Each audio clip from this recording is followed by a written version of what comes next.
तामीराती शोबे के लिए बड़े पैकेज की मंजूरी। वफाकी काबीना ने ऑर्डिनेंस की मंजूरी दे दी। ऑर्डिनेंस के तहत बिल्डर्स और लैंड डेवलपर्स को खुसूसी टैक्स मराहत दी जाएंगी। तामीराती मंसूबों में सरमायाकारी पर ज़राए आमदन नहीं पूछे जाएंगे। इनकम टैक्स और कैपिटल गेन टैक्स की छूट इत्तलाक सितंबर 2022 तक मुकम्मल होने वाले मंसूबों पर होगा। ये दूसरा हमारा मसला है कि हम अगर लोगों को पैसे भी दे रहे हैं और फिर पता चले कि ज़ख़ीरा अंदोज़ी से चीज़ों की जो बुनियादी खाने की चीज़ें हैं, ज़रूरियात की चीज़ें हैं, उनकी अगर कीमत भी ऊपर चली जाए तो उन लोगों का पैसा तो उधर ही यानी बड़ी जल्दी ख़त्म हो जाएगा। और होर्डिंग पे तो हमने मैनेजर्स को नहीं पकड़ना, जिधर भी हमें पता चला कि होर्डिंग हुई हमने सीधे जाके जो मालिक है उसको पकड़ेंगे। ज़ख़ीरा अंदोज़ी करने वाला अब बच ना सकेगा। वज़ीर आज़म ने कौम से किया एक और वादा वफा कर दिया। वफाकी काबीना ने ज़ख़ीरा अंदोज़ों के खिलाफ ऑर्डिनेंस की मंजूरी दे दी। ज़ख़ीरा अंदोज़ी करने वाले अफराद को 3 साल कैद, जब्त शुदा माल की मालियत का 50% जुर्माना आयद किया जाएगा। ऑर्डिनेंस सदर मुमलिकत को भिजवा दिया गया। इतलाक वफाकी दारुल हुकूमत की हुदूद में होगा।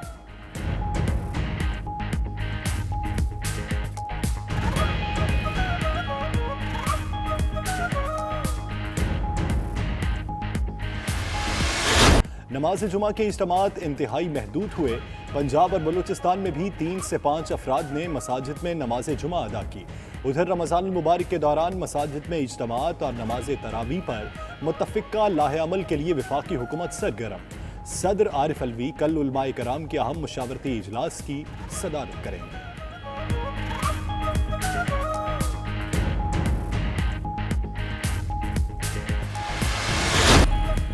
यूटिलिटी स्टोर्स पर रमज़ान रिलीफ पैकेज का आगाज। 19 अशिया पर सब्सिडी दी गई है।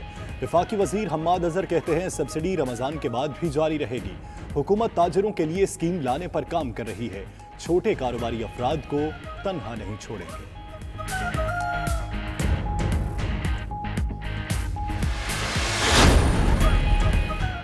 पाकिस्तान स्टॉक एक्सचेंज में तेजी का रुझान रहा। 100 इंडेक्स में 1500 से ज़ायद पॉइंट्स का इजाफा। 100 इंडेक्स 32,831 पॉइंट्स पर बंद हुआ। 5% से ज़ायद इजाफे पर पहली बार मार्केट में अपर ब्रेकर लगा।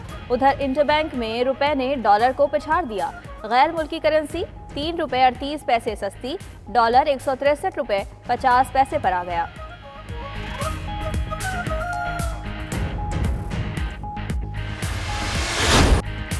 शहर में लॉकडाउन है, पेश नहीं हो सकता। डॉक्टर्स ने आने जाने से मना कर रखा है। शहबाज शरीफ का नैब लाहौर को तहरीरी जवाब में मौक़िफ़।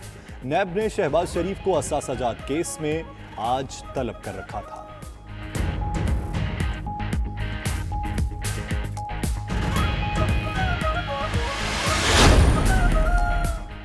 हुकूमत को 20 अप्रैल तक निजी स्कूलों के दफातर आर्जी तौर पर खोलने की इजाज़त का नोटिफिकेशन जारी करने का हुक्म।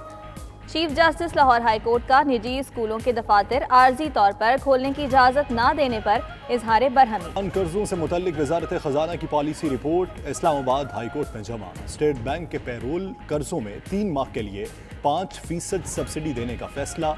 रिपोर्ट के मुताबिक बुनियादी कर्ज की रकम वापसी 1 साल के लिए मौखर कर दी गई। अदालत ने रिमार्क्स में कहा कि लॉकडाउन के दौरान कर्जों के हवाले से हरासा न किया जाए।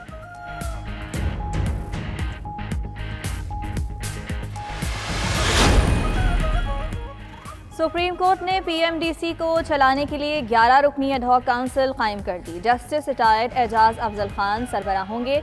एडहॉक काउंसिल के मेंबरान में attorney general, surgeon general of Pakistan, vice chancellor national university of medical sciences और दीगर शामिल। रजिस्ट्रार पीएमडीसी के ओहदे पर बहाली का हुक्म भी कलअदम करार। केस का तफसीली फैसला जारी।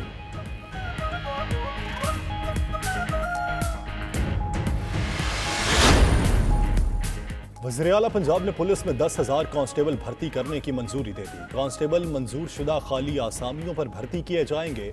रवां माली साल 5,000 कांस्टेबल्स की भर्ती होगी। वज़ीर आला पंजाब उस्मान बुज़दार का शेखुपुरा में एहसास कफालत प्रोग्राम सेंटर का दौरा। मुस्तहिक ख़ातीन में माली इमदाद की रकम भी तकसीम की।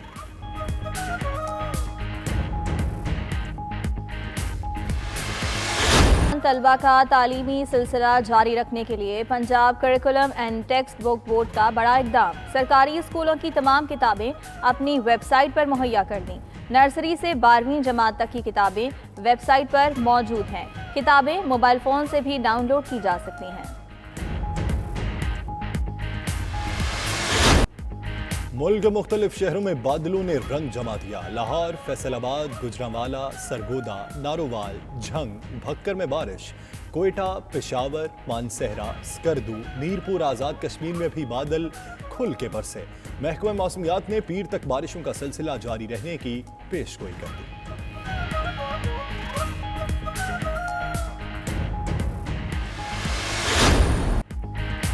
अजीम श्रीलंकन ऑफ स्पिनर मिथाया मुरलीधरन आज 48वीं सालगिरह मना रहे हैं। बड़े बड़े बल्लेबाज जादूगर स्पिनर की घूमती गेंदों के सामने बेबस नजर आते थे।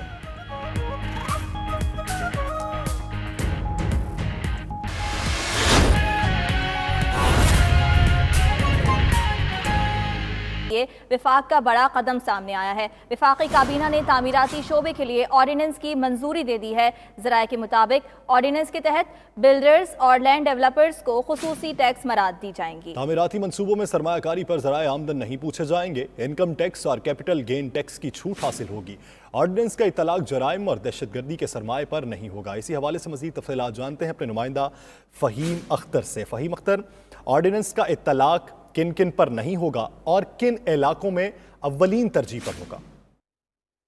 देखिए, वफाकी हुकूमत ने ये फैसला किया था कि पाकिस्तान में जो कंस्ट्रक्शन इंडस्ट्री है उसको जो है वो एक पैकेज भी दिया जाएगा और उसकी जो बहाली है वो करनी है। तो इस हवाले से अब से कुछ देर पहले वफाकी काबीना ने कंस्ट्रक्शन इंडस्ट्री के लिए ऑर्डिनेंस की मंजूरी जो है वो दे दी है। असम्बली सर्कुलेशन के जरिए इसकी मंजूरी ली गई है और अब ये ऑर्डिनेंस सदर मुमलिकत को भिजवा दिया गया है। अब उनकी मंजूरी के बाद इसका इतलाक जो है वो हो जाएगा।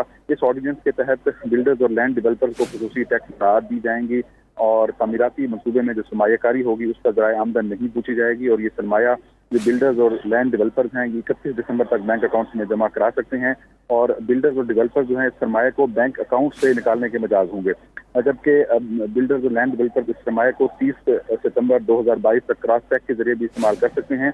ऑर्डिनेंस के तहत बिल्डर्स और लैंड डेवलपर्स को इनकम टैक्स और कैपिटल गेन टैक्स की छूट होगी, जबकि इसका जो इतलाक होगा इस ऑर्डिनेंस का ऑफिस पब्लिक ऑफिस होल्डर्स और बेनामी अदारों पर नहीं होगा, जबकि जराइम और दहशतगर्दी के जो सरमाया होगा उसका उस पर भी इतलाक नहीं होगा और ये ऑर्डिनेंस सितंबर 2022 तक मुकम्मल होने वाले मंसूबों पर होगा।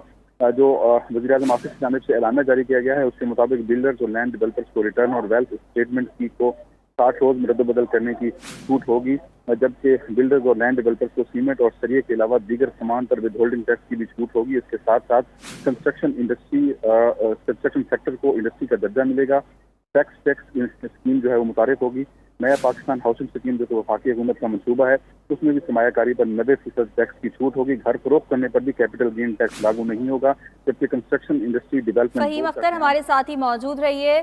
ब्यूरो चीफ इस्लामाबाद सुहेल इकबाल भट्टी भी हमारे साथ मौजूद हैं, उनसे भी जान लेते हैं। सुहेल इकबाल भट्टी, मईशत की बहाली के लिए वफाक का एक बड़ा कदम है ये, आप क्या बताएंगे इस बारे में? जी बिल्कुल, ये बहुत बड़ा इक़दाम है मुल्क की मौशियत के लिए बिलखसूस, जो कि इस वक्त पाकिस्तान की मौशियत कोरोना वायरस के नतीजे में बुरी तरह से मुतासर हुई थी।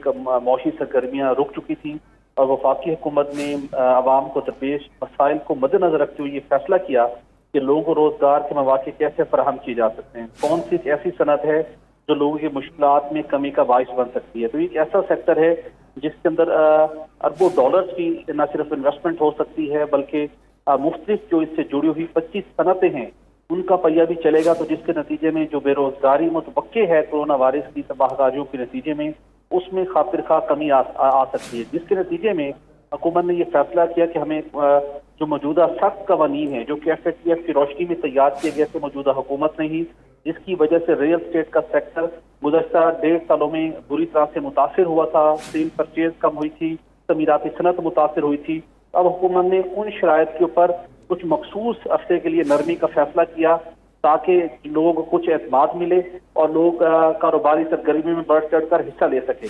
तो इसका बहुत बड़ा इम्पैक्ट होगा। बिलखसूस वज़ीर इमरान खान का जो इनिशिएटिव था 50 लाख घरों की तमीर का मामला, उसके अंदर भी अब तेज रफ्तारी से नए घर बनना शुरू हो सकते हैं, रोजगार के मौकों में इजाफा होगा सीमेंट, सरिया, उसके साथ जुड़ी हुई दीगर जितनी सनतें हैं वो भी चल पड़ेंगी। तो ओवरऑल देखा जाए तो एक माशियत को दुरुस्त सिमत में लाने के लिए शॉर्टेस्ट टाइम के अंदर और बेरोजगारी से बचने के लिए जो लोगों को इस वक्त सबसे बड़ा चैलेंज है